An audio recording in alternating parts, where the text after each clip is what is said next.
Então eu estava no auge da minha carreira profissional, surfando lá em cima na onda, e veio uma crise que foi uma das crises mais difíceis da minha carreira, para dizer que foi a mais difícil. Teve o caso Eloá em Santo André, vocês lembram desse caso Eloá em Santo André? Esse caso ficou todo mundo acompanhando durante semanas, né, o resultado dessa operação. Nós tínhamos o GAT da unidade da Polícia Militar de São Paulo, estritamente assim, especialista nessa situação com o refém, com vários casos enormes de sucesso ao longo da sua carreira do GAT. Teve um incidente no início do GAT, que foi com a Adriana Caringe, uma história bem famosa em São Paulo. Eles se reestruturaram, se refizeram, foram em busca de conhecimentos e se tornaram uma das unidades mais preparadas de lidar com o refém no Brasil. Quando eles começaram, então, a agir na negociação, nesse caso, estava certo que seria mais um sucesso deles. Mas aí começou uma interferência política, porque a imprensa começou a filmar, começou todo mundo a dar sugestões de o que era correto, o que não era correto de se fazer. O governador começou a ligar dizendo que não queria que matasse o Lindenberg, porque era só apenas um adolescente apaixonado, e não queria que fizesse o tiro de comprometimento, quer dizer, o tiro de sniper, quando ele se posicionava na janela. Então que se achasse outros meios para que isso fosse resolvido. Eu estava no Brasil dando aula, o ex-comandante do GAT, chamado Diógenes Luca, que hoje é aposentado, não fazia parte dessa época do GAT, foi um dos fundadores do GAT, mas não estava como comandante, ligou para mim e me pediu: Marco, a gente precisa de você agora. Você é o único que está no nosso meio, que tem possibilidade de levantar uma bandeira sem ser punido. Porque se eu falar, eu vou lá para o interior de São Paulo, eu vou ser punido na minha promoção, vou deixar de receber meus benefícios, então ninguém que está na ativa vai poder falar sobre esse caso. E eu indiquei o seu nome para a Globo. E aí o Fantástico me liga, fui para o Fantástico em São Paulo, gravei durante 4 horas e sentei numa cadeira junto com o Valmir, que é um coroão, cabelo grisalho, que faz as entrevistas de polícia para o Fantástico, e comecei a falar das interferências políticas no trabalho da polícia. Eu fui com essa bandeira falando assim: pronto, agora eu vou conseguir ajudar a fazer esse divisor de águas, vou falar por aqueles que não podem falar. E aí falei que o José Serra estava interferindo, que ligava que o secretário de Segurança não deixava fazer o trabalho técnico e como o GAT já estava preparado, e que pediram para entrar com munição de borracha, uma situação com refém que não existe em lugar nenhum do mundo. Enfim, fui colocando os pontos, falei do ônibus 174 no Rio de Janeiro, que também o prefeito do Rio, o governador do Rio na época, também interferiu imensamente naquela operação, fazendo que aquela professora fosse morta, que o BOPE tentasse fazer alguma coisa depois de ter sido fracassado vários procedimentos que também eram com atirador de elite, enfim. E aí disse que nos Estados Unidos isso acontecia na década de 60, que os políticos lá foram punidos, e por conta disso hoje, cada um no seu quadrado mesmo. Quem é técnico para falar e tem especialidade são os policiais. Se os policiais de operações especiais, como é aqui o choque aqui de vocês, disserem: não, nós temos que fazer isso, eles têm embasamento técnico e conhecimento técnico, que são profissionais da área, para fazer isso. Então não dá para chegar um prefeito, um governador e começar: não quero que vocês façam, vocês vão ter que fazer diferente. Se eles estudam isso, existe doutrina, existe pesquisas, enfim, não é uma coisa que você, só que saiu no diário oficial, você que é polícia, botou carteira, a arma na cintura, você virou polícia, né? E aí eu fui falar sobre isso, e o Valmir Sato virou para mim e falou o seguinte: Marco, eu queria, ok, essa parte eu entendi, agora vamos falar, queria que você falasse da parte técnica. E aí eu falei assim: eu não vou falar o que eles fizeram de errado, eu vou dizer o que a SWAT de Dallas faria. Em alguns detalhes eu tive até dúvida, liguei para o Christian, esse que vocês conheceram, tirei a dúvida com ele, e aí falei: olha, a Dallas SWAT faria assim, assim, assim, assado. Mas quando eu estava falando sobre a interferência política, eu encerrei essa parte de entrevista sobre a interferência política falando uma frase assim: que eu tinha vergonha de ser brasileiro por ver que a política no Brasil interferia no trabalho da polícia. E aí tá, quando uma matéria foi para o ar, todo mundo esperando, eu falei: pronto, comprei a briga dos caras, vai todo mundo entender os bastidores, o que eles sofreram, e vamos parar de ter essa mudança no Brasil. Aí aparece o Fantástico, apresenta o Marcos Duval como um ser de outro planeta, e é isso, é aquilo, aquilo outro, e que deu aula para o Papa, deu aula para a NASA, deu aula para não sei o que lá mais, é o especialista que vai falar, pum, aí começa. Na parte política não falou nada, cortaram toda a parte política, e aí só apareceu eu de frente aos monitores, nem falando que eu estava dizendo que era o que a SWAT faria, já estava mostrando o que era para ser feito, e encerrou a matéria, um close no meu rosto, fechando só com a seguinte frase, que eu tinha vergonha de ser brasileiro. Isso, a minha carreira, vocês não imaginam o que foi os meus ex-alunos, os policiais, na época tinha quase uns 40 mil ex-alunos que já tinham passado pela minha sala de aula. Nós não tínhamos redes sociais, então começaram a mandar e-mail, some daqui, se você tem vergonha da gente, desaparece e tal, e não sei o que, começou uma briga gigantesca, e eu tomando aquela pancada para tudo quanto é lado. E aí liguei para minha ex-mulher nos Estados Unidos e falei, esquece, eu não vou voltar agora essa semana, vou ter que cancelar minha passagem, está acontecendo um problema grande aqui, tem que gerenciar uma crise. E aquilo foi tomando um vulto gigantesco, e na segunda-feira de manhã eu liguei para o diretor e falei, poxa, o que aconteceu? Porque vocês editaram, ficou parecendo que eu fui lá, critiquei e disse que tinha vergonha pelo que os caras fizeram, né?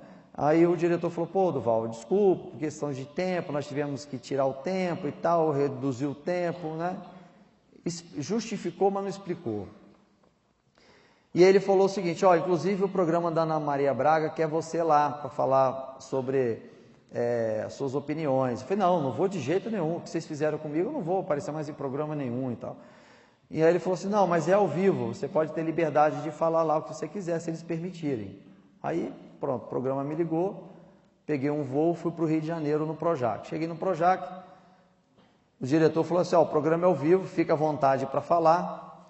E aí eu comecei. Aí, vocês não imaginam o que eu fiz. Eu querendo explicar para os meus ex-alunos e para a Polícia Brasileira por que eu fui lá no Fantástico, defendê-los e tomei essa rasteira, comecei a ter liberdade de falar tudo que eu estava pensando sobre o governador de São Paulo.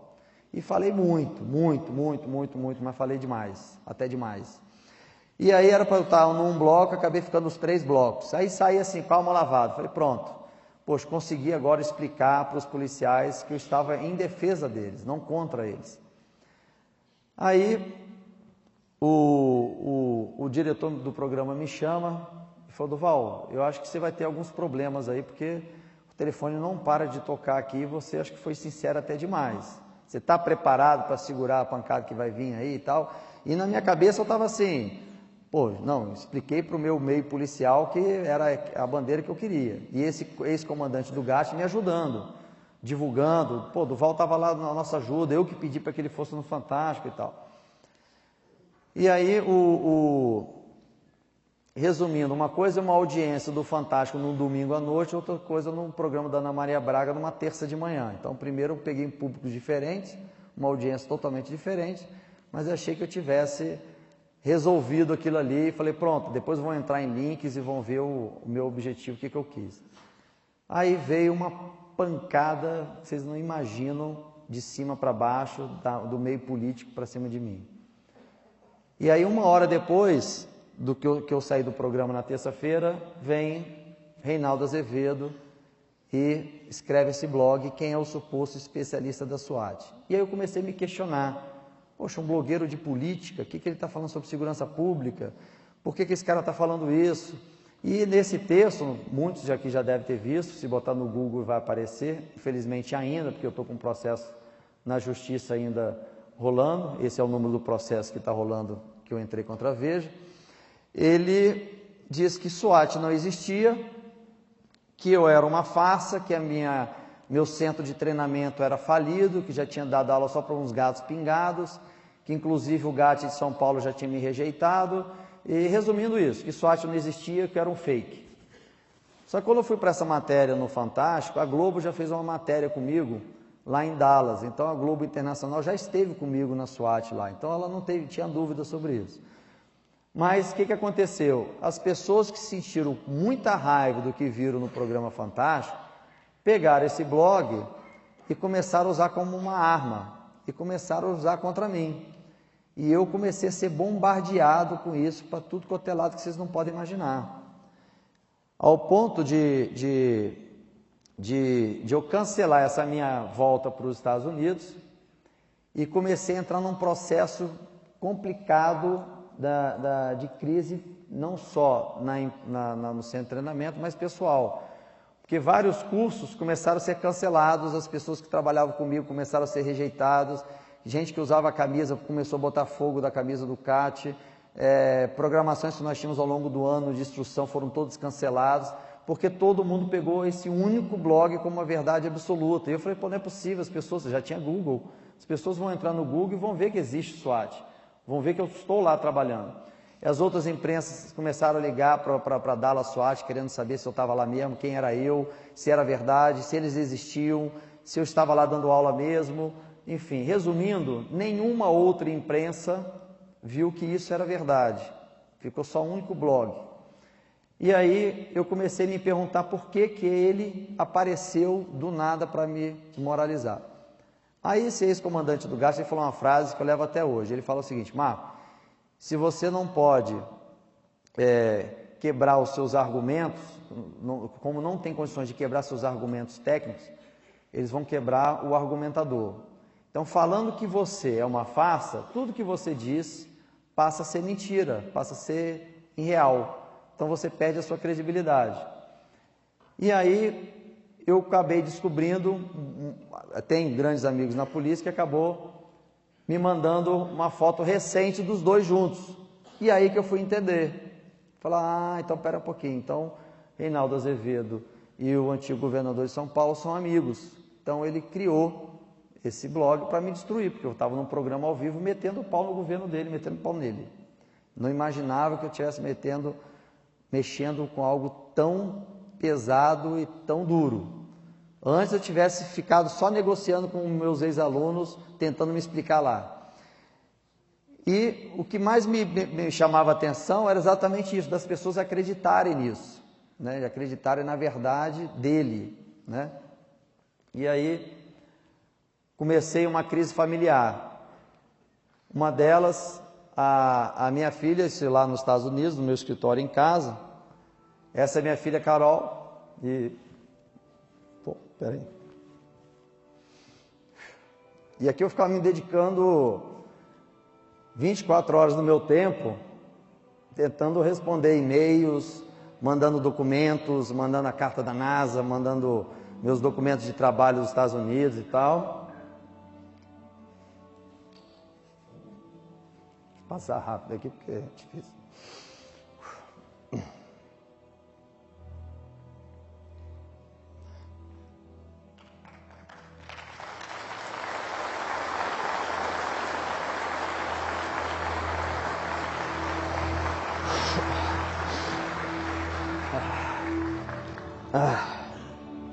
Nossa.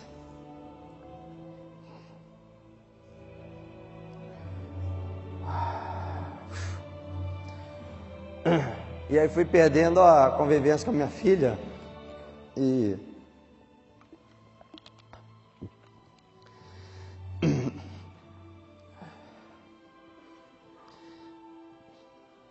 até o ponto que minha ex-mulher falou, chega.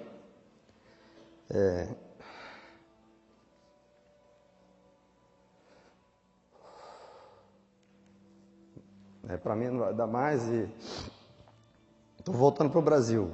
Aí pegou as coisas da minha filha, voltou para o Brasil.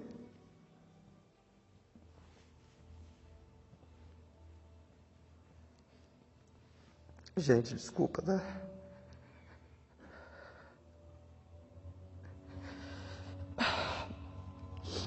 E aí comecei a entrar no processo de me boicotar. Comecei a ganhar peso. Comecei a achar que a minha instituição estava fechando. Perdi minha família. Minha ex-mulher voltou para o Brasil com a minha filha, porque eu não dava atenção para minha filha. E essa foto que eu botei da minha filha foi 2 fotos que minha ex-mulher que me mandou na época. Falou assim, talvez você não esteja percebendo, mas você não tem mais o seu olhar para sua filha, né? Só para o seu trabalho. E aí eu fui me matando aos poucos. Olha o peso que eu cheguei.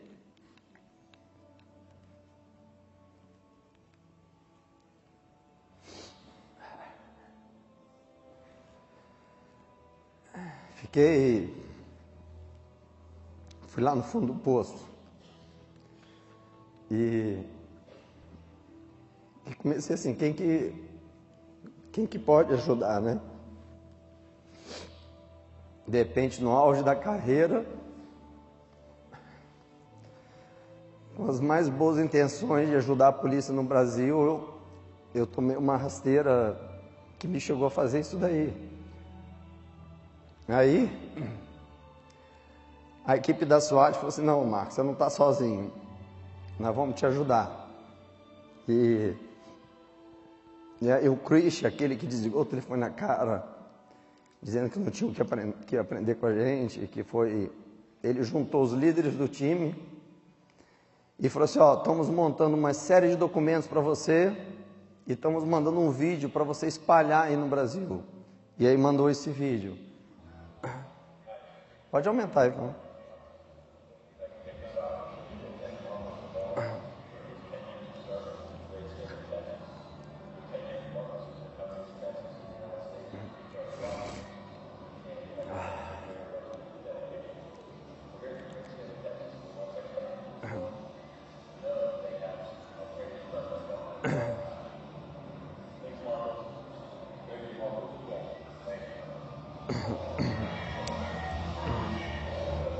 E aí esse vídeo começou de certa forma, a rodar, as pessoas começaram a ver que realmente a SWAT existia e que não era uma farsa.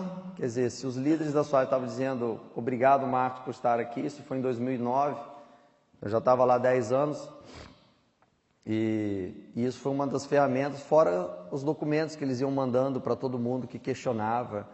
E foi uma equipe que me abraçou, assim, falou, você não está sozinho. Mas aí chegou um ponto que eu estava, olha o tamanho que eu estava ali. E aí o Christian chegou para mim, eu estava no departamento da SWAT, sentado lá e já com a minha família no Brasil, mulher no Brasil com a minha filha, e numa depressão total. Ele vira para mim e falou o seguinte, Marcos, o que eu tenho para te falar é forte, mas é importante que você escute. Porque pode ser que um dia a Carol, que é o nome da minha filha, hoje tem 10 anos de idade, vai chegar para mim e vai dizer o seguinte, tio Christian, me fala como era seu pai, me fala como era o meu pai quando ele era vivo, porque eu não tive oportunidade de conhecer ele. Quando ele me falou isso sentado na mesa lá no departamento, isso veio como uma bomba para mim. Que aí caiu aquela ficha, tipo assim, eu estou me matando e não estou pensando na minha família, na minha filha, que pode realmente perder o pai. E esse choque para mim foi assim, aquela mola no fundo do poço. E aí eu comecei num processo de voltar ao meu peso normal. Eu botei isso assim, como a minha meta era a minha saúde nesse momento. Eu falei assim, eu vou melhorar a minha saúde para eu estar bem fisicamente, para então eu conseguir reestruturar a minha empresa, reestruturar o CAT, que já estava na beira da falência. Isso, gente, por causa de um blog mentiroso. E aí, continuei nesse processo, e aí fui vendo que a possibilidade de que tudo é possível, né? E botava essa pessoa que não existe mais em todos os lugares que eu estava, dizendo assim, ao ponto que você chegou, não volte mais para aí. E aí fui buscando, claro, especialistas para que pudessem estar me ajudando nesse processo, fui buscar terapia, fui buscar terapia familiar, fui buscar médicos esportistas, eu fui buscar um personal, fui buscar uma academia, eu fui buscar exames de sangue quase uma semana sim, uma semana não, para ver as minhas taxas, ver se estava baixando, como é que estava a minha saúde. Isso ao longo de alguns anos, não foi de uma hora para outra, né? E aí existe o sacrifício, porque a gente quer que tudo caia do céu, né? Poxa, podia ter uma fórmula. Um primeiro desafio foi fazer um grande evento SWAT no Brasil. E a minha equipe, reuni com a minha equipe estava dizendo assim, Marcos, não tem como, não tem condições, os comandantes não estão autorizando os alunos, os policiais fazerem seu curso, não tem jeito, a gente não vai conseguir alunos e tal. E eu falei, nós precisamos marcar a nossa presença de novo no Brasil. E aí eu tirei o foco da minha carreira nos Estados Unidos e virei para o Brasil e falei assim, não, a nossa instituição não vai fechar, foi aqui que ela cresceu, aqui que ela nasceu, e eu vou realizar esse sonho de fazer um grande evento da SWAT no Brasil, meses depois dessa crise, e mostrar que a gente não está morto. Consegui convencer a equipe minha de trabalho, fizemos alguns planejamentos e conseguimos organizar um dos maiores eventos no Brasil, que nós fizemos questão de botar a bandeira brasileira para dizer que nós estávamos aqui e que não era uma instituição falida, com poucos alunos.